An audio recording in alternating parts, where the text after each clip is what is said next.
The automotive world is currently in a state of absolute shock because the impossible has finally happened. The legendary Suzuki Samurai, the tiny off-roader that defined an entire generation of trailblazers, has officially returned for 2026. And it's not just a soft, watered-down reboot.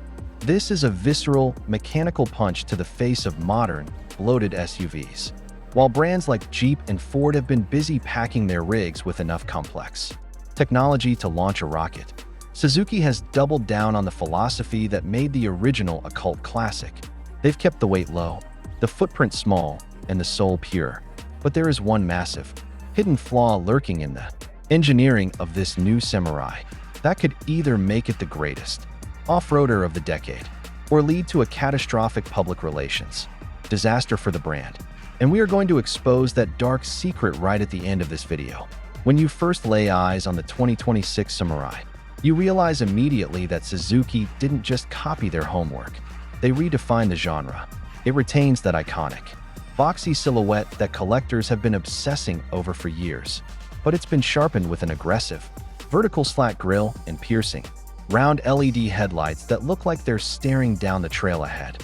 This isn't just a city-friendly crossover trying to look tough. It's built on a modern evolution of the classic ladder frame chassis, specifically engineered for maximum articulation and durability. Suzuki knows exactly who they are targeting here: the enthusiasts who are tired of paying $60,000 for a pavement-bound SUV that falls apart the moment it sees a wet rock. The interior is a masterclass in functional minimalism. You won't find excessive, delicate leather or fragile touch-sensitive buttons that fail in the mud. Instead, you get a rugged, water-resistant cabin with rubberized flooring and a dashboard that looks like it could survive a nuclear winter. It's exactly the kind of no-nonsense environment that keeps you focused on the drive. If you're enjoying this deep dive into the return of a true icon, make sure to hit that like button and subscribe to the channel so you don't miss our upcoming comparison tests where we pit this new contender against the toughest competition on the market. Under the hood, Suzuki has made a bold choice. Instead of shoving a massive, heavy V8 that would destroy the balance of such a light vehicle, they've installed a punchy 1.5-liter, turbocharged inline-4 with mild hybrid assistance. It delivers 145 horsepower and 180 newton-meters of torque. But don't let those numbers fool you. Because the Samurai is incredibly light, the power-to-weight ratio is actually superior to many of the full-sized monsters currently flooding the trails. It's agile, it's twitchy in the best way possible, and it's designed to dance between trees and boulders where larger trucks would be stuck in a three-point turn.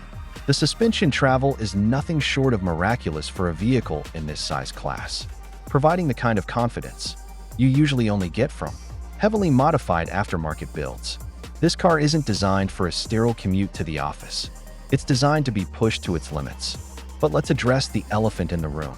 Even with its modern safety updates and reinforced cage, the Samurai has always been a vehicle that commands respect. The industry is whispering about the high center of gravity relative to its narrow track width, which leads us to that critical flaw. If you push this vehicle through high-speed, uneven transitions without active sway bar management, the dynamics can become dangerously unpredictable. Suzuki has opted to keep the suspension mechanical and simple to preserve off-road integrity. But in doing so, they've left the handling on pavement susceptible to the exact same rollover risk controversy that crippled the original Samurai in the late 80s. Whether this is a deal-breaker for the average consumer or just a necessary compromise for true trail performance is the ultimate question. You'll have to decide for yourself. Many testers have found that while it is an absolute demon on loose gravel and steep, jagged inclines, it requires a specialized driving technique when pushed on winding mountain passes. You can't just toss it into a corner like a modern performance crossover. You have to respect the solid axle physics that make it such a legend in the dirt. It's a trade-off, certainly, but for the purist, it is a small price to pay for the sheer mechanical capability waiting beneath you.